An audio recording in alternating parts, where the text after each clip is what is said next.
नमस्कार विद्यार्थी मित्रांनो, व्यंकटेश एज्युकेशन अँड संस्कृती या आपल्या चॅनेलवर सर्वांचे सहर्ष स्वागत आहे। आजच्या व्हिडिओमध्ये आपण मंथन प्रज्ञाशोध सामान्य ज्ञान परीक्षा सन 2025 इयत्ता पहिली विषय इंग्रजी आणि बुद्धिमत्ता यांची संभाव्य उत्तरसूची आजच्या व्हिडिओमध्ये आपण सोडवून घेणार आहोत। व्हिडिओ सर्वांनी शेवटपर्यंत बघा आणि आपल्याला किती मार्क्स मिळतात ते मला कमेंटमध्ये नक्की कमेंट करून सांगा। बघा, मराठी आणि गणिताची व्हिडिओ मी याआधी टाकलेला आहे आणि त्याची लिंक मी या व्हिडिओच्या डिस्क्रिप्शन बॉक्समध्ये दिलेली आहे, त्यावर तुम्ही क्लिक करून तो व्हिडिओ पाहू शकता। खालीलपैकी कोणत्या महिन्याचे स्पेलिंग बरोबर नाही विचारले। मग बघा, JUN जूनची स्पेलिंग आहे का नाही, मग जूनची स्पेलिंग कशी आहे, JUNE पाहिजे होतं। एप्रिल APRIL एप्रिल बरोबर आहे। JANUARY बरोबर आहे, जानेवारी। AUGUST ऑगस्ट बरोबर आहे। मग आपल्याला स्पेलिंग बरोबर नाही विचारले म्हणून मी इथे उत्तर आहे पर्याय क्रमांक 1। पुढचा प्रश्न, खालीलपैकी कोणत्या शब्दाची सुरुवात वेगळ्या अक्षराने झाली आहे। मग बघा, JACKET जॅकेट जे आहे, GARDEN गार्डन जी आहे, JEEP जीप जे आहे, इथे जे आहे आणि इथे जी आहे, फरक आहे। JOKER जोकर, इथे पण जे, मग जी वेगळं आहे म्हणून मी इथे उत्तर आहे पर्याय क्रमांक 2 गार्डन। सोबतचे चित्र पहा, चित्रातील प्राण्याचे नाव पर्यायातून शोधा। हा कोणता प्राणी आहे, एलिफंट म्हणजे हत्ती, काऊ म्हणजे गाय, टायगर म्हणजे वाघ, लायन म्हणजे सिंह। मग बघा, सिंहाला आयाळ असतं, सिंहाला आपण इंग्लिशमध्ये लायन म्हणतो म्हणून मी इथे उत्तर आहे पर्याय क्रमांक 4। सोबतच्या आकृतीत दिलेल्या शब्दाशी यमक न जुळणारा शब्द पर्यायातून शोधा।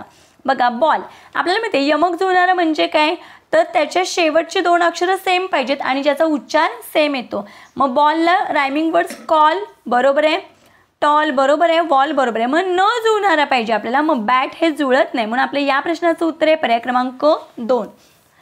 खालील शब्दगटातील फ्रूट कोणते, फ्रूट म्हणजे फळ, कॅबेज म्हणजे कोबी, गावा म्हणजे पेरू, चिली म्हणजे मिरची, ओनियन म्हणजे कांदा। मग फ्रूट विचारले, मग फ्रूट कोणता आहे, गावा, पेरू हे काय आहे, फळ आहे। पुढचा प्रश्न, सोबतच्या चित्राचे वर्णन करणारा शब्द निवडा। आता हे काय करते, डान्स करते आहे की नाही। मग बघा, DANCE डान्सर, टू डान्स पर्याय क्रमांक 1। ईट म्हणजे खाणे, क्राय म्हणजे रडणे, स्विम म्हणजे पोहणे। खालील पर्यायातून फार्मर व्यवसायाशी संबंधित चित्र शोधा। मग बघा, पहिले आहेत ते डॉक्टर आहेत, स्टेटोस्कोप आहे गळ्यामध्ये, डॉक्टर आहेत, आणि दुसरे आहेत ते सोल्जर आहे, आणि तिसरे आहे ते फार्मर आहे, आणि हे आहेत ते ड्रायव्हर आहे। मग आपल्याला फार्मर पाहिजे, फार्मर म्हणजे शेतकरी, पर्याय क्रमांक 3 हे आपल्या प्रश्नाचं उत्तर आहे। पुढचा प्रश्न, रिकाम्या जागी वर्णानुक्रमे येणारी अक्षरे पर्यायातून शोधा। मग बघा, EFG इथे काय पाहिजे, HIJKLMN। मग बघा, H आणि K, मग H आणि K कुठे आहे, पर्याय क्रमांक 4 हे आपल्या प्रश्नाचं उत्तर आहे। पुढचा प्रश्न बघा, खालीलपैकी वाराचे नाव कोणते आहे, संडे, टुडे, फ्रायडे। संडे म्हणजे रविवार, टुडे म्हणजे आज, मग टुडे हे काही वाराचं नाव नाही आहे, फ्रायडे म्हणजे शुक्रवार। मग A आणि C करेक्ट आहे। मग बघा, A आणि C करेक्ट कुठे, only A and C, option number 3। Next question आहे, सोबत दिलेल्या शब्दकोड्यात 2 अर्थपूर्ण शब्द तयार होण्यासाठी फुलीच्या जागी कोणते अक्षर येईल। मग बघा, ह्याला बघा, पायाचं चित्र दाखवले, मग इथे काय येणार, LEG लेग म्हणजे पाय, आणि EYE आईज म्हणजे डोळा, आय म्हणजे डोळा। मग इथे कोणतं अक्षर लिहिलं आपण, E लिहिलं, पर्याय क्रमांक 4 हे आपल्या प्रश्नाचं उत्तर आहे। पुढचा प्रश्न, विभाग 4 बुद्धिमत्ता चाचणी। खालीलपैकी कोणत्या शब्दात एकूण 4 अक्षरे नाहीत। मग बघा, 1 2 3 4, सरबतमध्ये 4 अक्षर आहेत, 1 2 3 4, इमारतमध्ये पण 4 अक्षरं, समीर या शब्दामध्ये 4 अक्षरं नाही आहेत, 1 2 3 आहेत, याच्यामध्ये पण 4 आहेत। जॉन दक्षिणेकडे तोंड करून उभा आहे, तर जॉनच्या पाठीमागील दिशा कोणती। बघा, उजव्या हाताला नेहमी पूर्व दिशा घ्यायची, पूर्व, पश्चिम, खाली दक्षिण आणि वर उत्तर। जॉन आहे तो दक्षिणेकडे तोंड करून उभा आहे, म्हणजे तो असा तोंड आहे, जसं पेन्सिलचं तोंड आहे तसं जॉनचं तोंड आहे। मग त्याच्या पाठीमागची दिशा विचारली, पाठीमागची दिशा म्हणजे काय, अपोजिट दिशा, मग कोणती आहे तर उत्तर, पर्याय क्रमांक 1 हे आपल्या प्रश्नाचं उत्तर आहे। पहिल्या व दुसऱ्या पदामध्ये जसा संबंध आहे तसा संबंध तिसऱ्या व चौथ्या पदामध्ये आहे, तर प्रश्नचिन्हाच्या जागी येणारा योग्य पर्याय शोधा। बघा, साखर गोड असते, लिंबू आंबट, पर्याय क्रमांक 1। पुढचा प्रश्न, 87 ला 15 87ला 15 तर 49 बरोबर किती? आता बघा 8 अधिक 7 यांची जर आपण बेरीज केली 7 आणि 7 अधिक 8 किती होतात? 15. आता 4 अधिक 9 मग 9च्या पुढे 4 बोटं मोजायची मग किती येते ह्यांची बेरीज? 13. मग 13 कुठे? पर्याय क्रमांक 4 हे आपल्या प्रश्नाचं उत्तर आहे. पुढचा प्रश्न 1 2 3 रेषा 3 बाजू असणाऱ्या बघा त्या 3 रेषा एकमेकांना जोडल्या की त्रिकोण झाला. आता इथे किती रेषा आहेत? 1 2 3 4 5.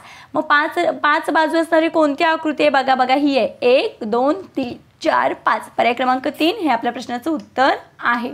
पुढचा प्रश्न पायाला डोळे म्हटले, डोळ्याला हात म्हटले, हाताला कान म्हटले, कानाला नाक म्हटले तर पाहण्यासाठी कशाचा उपयोग कराल? मग बघा पाहण्यासाठी आपण कशाचा उपयोग करतो? तो डोळ्यांचा. मग डोळ्याला काय म्हटले? बघा डोळ्याला काय म्हटले? हात. म्हणून मी इथे उत्तर आहे पर्याय क्रमांक 3 हात. पुढचा प्रश्न बघा पुढील शब्द मालिकेत चुकीचे पद कोणते? झेंडू, जाई, जुई, मोगरा, पपई, गुलाब. ही सगळी फुलांची नावे आहेत. पपई हे फळ आहे म्हणून मी इथे काय वेगळं आहे? पपई. पर्याय क्रमांक 1. 58वा प्रश्न खालील प्रश्न आकृतीचे पाण्यातील प्रतिबिंब कसे दिसेल ते पर्यायातून शोधा. आपल्याला माहिती आहे पाण्यातील प्रतिबिंबामध्ये वरचा भाग खाली आणि खालचा भाग वर होतो.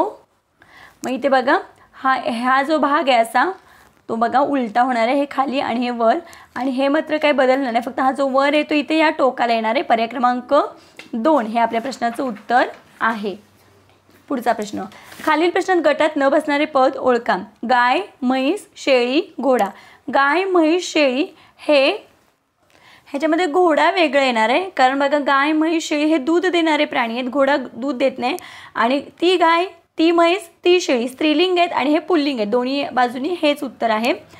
दुसरा प्रश्न 6 8 7 2. आता याच्यामध्ये बघा 6 ही समसंख्या, 8 पण समसंख्या, 2 पण समसंख्या, 7 ही विषम संख्या आहे. याच्यामध्ये बघा या सगळ्यांचं जर निरीक्षण केलं तर अधिकच्या बरोबर विरुद्ध बाजूला गोल आहे.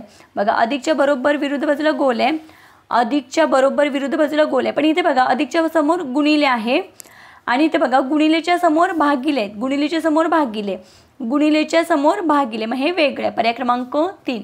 पुढचा प्रश्न एका सांकेतिक भाषेत सरदार हा शब्द आपण असा लिहितो, वास हा शब्द 35 असा लिहितात तर त्याच सांकेतिक भाषेत दास हा शब्द कसा लिहितात? मग बघा 1 2 3 नंबरला दा आहेत. मग 1 2 3 नंबरला 7 आहेत. बघा मग दासाठी कोणता अंक आहे?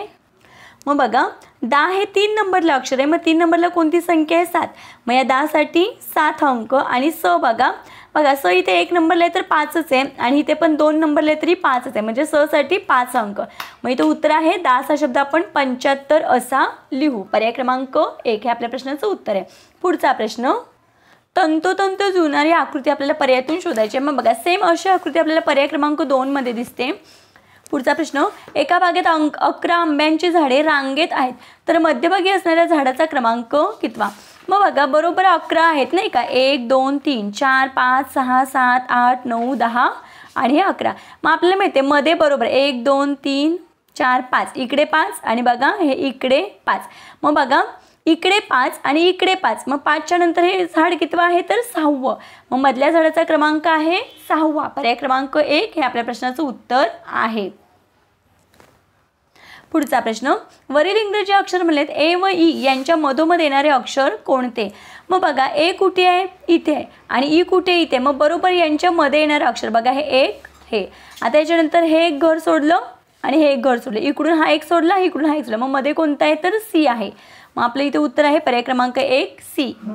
पुढचा प्रश्न बघा खालील प्रश्नात गटाशी जुळणारे पद पर्यायातून शोधा. चिमणी, कावळा, पोपट हे सगळे पक्ष्यांची नावे आहेत. मग बघा वाघ, कबूतर, सिंह, कोल्हा. याच्यामध्ये कबूतर हा पक्षी आहे म्हणून मग इथे उत्तर आहे पर्याय क्रमांक 2.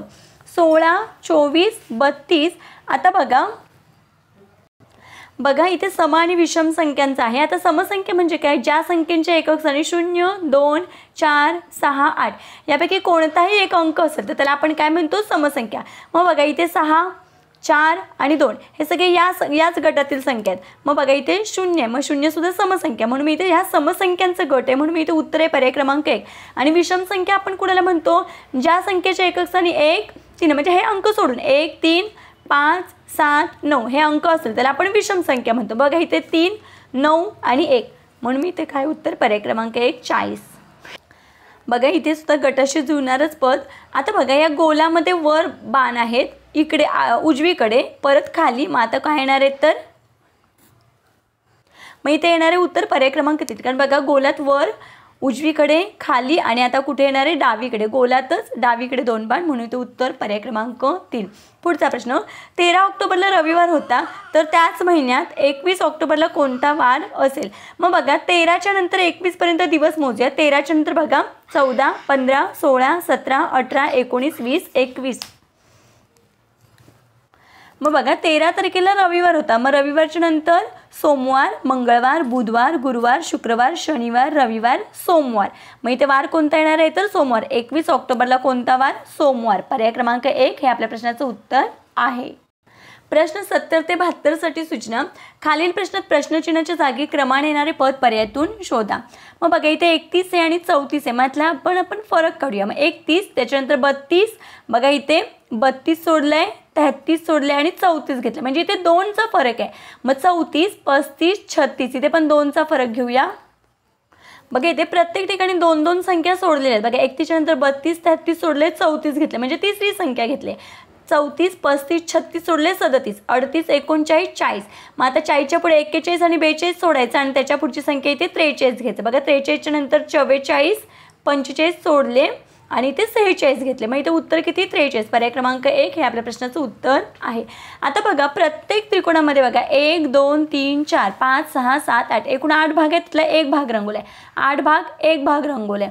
प्रत्येक ठिकाणी तसंच आहे. आता बघा इथे होता, आता याच्यानंतर काय केलं, 1 हे सोडून पुढे रंगवलेलं आहे. बघा इथे. मग आता हा एक भाग सोडून इथे पुढे गेलेला आहे. मग आता बघा इथलं हे सोडून इथे रंगवलेला भाग कोणता आहे तर बघा इथे रंगवलेला भाग म्हणजे हे आडवी जी रेष आहे ना त्याच्या इथला 1 सोडायचा आणि इथला भाग रंगवलेला पाहिजे. मग इथे पर्याय क्रमांक 3 हे आपल्या प्रश्नाचं काय आहे? उत्तर आहे.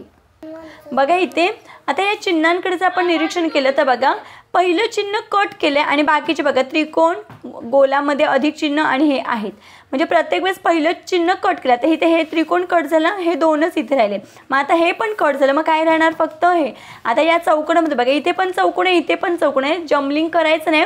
या चौकोनामध्ये अशी रेष आहे, मग अशी रेष कुठे? इथे आहे, म्हणून आपल्या इथे उत्तर आहे पर्याय क्रमांक 2. पुढचा प्रश्न, आरशातील प्रतिमा कशी दिसेल ते पर्यायातून शोधा. बघा आरशातली प्रतिमा कशी बघायची ते बघा. अशी आकृती आपण काढून घ्यायची आणि फक्त इथे काय करायचं आपल्याला माहिती आहे आरशातली प्रतिमा म्हणजे काय, डावा भाग उजवीकडे आणि उजवा भाग डावीकडे. मग इथे अशी आकृती काढायची आणि फक्त इथे पानच आपल्याला पलटायचं आहे. बघा या पद्धतीनं. आता बघा ही आकृती बघा, हे या पद्धतीनं असं दिसते आपल्याला आणि आर बघा कसा जसं दिसतंय तसं गिरवा. मग अशी आकृती आपल्याला कुठे दिसते बघा तर बघा इथे पर्याय क्रमांक 2 मध्ये. म्हणून आपल्या या प्रश्नाचं उत्तर आहे पर्याय क्रमांक 2. 74वा प्रश्न, शाळेच्या मैदानावर खेळताना 100 रुपये सापडले तर तुम्ही काय कराल. सापडलेले पैसे तसेच खिशात ठेवेन हे चुकीचं आहे. मित्रांना सोबत घेऊन दुकानातून खाऊ आणेन हे पण चुकीचं आहे. पैसे घेऊन घरी निघून जाईन हे पण चुकीचं आहे. शाळेच्या मुख्याध्यापकांकडे आणून देईन ही कृती योग्य आहे. पर्याय क्रमांक 4 हे आपल्या प्रश्नाचं उत्तर आहे. 75वा प्रश्न, वरील संख्यामध्ये 7 हा अंक एकूण किती वेळा आला आहे. मग बघा इथे 7 अंक 1, 2, 3, 4, 5, 6, 7, 8 8 वेळा. कुठे 8? पर्याय क्रमांक 4 मध्ये. बघा या पद्धतीने आपण एकूण 75 प्रश्न पूर्ण सोडवून घेतलेले आहेत. आशा करते आपल्या सर्वांना व्हिडिओ आवडला असेल. व्हिडिओ आवडल्यास व्हिडिओला नक्की लाईक करा, आपल्या मित्रमैत्रिणींना शेअर करा. चॅनलवर नवीन असाल तर चॅनलला सबस्क्राईब करा.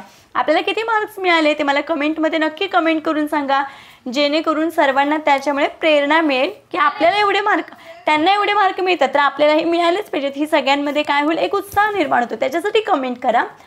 भेटूया पुढच्या व्हिडिओमध्ये. तोपर्यंत नमस्कार. थँक्यू.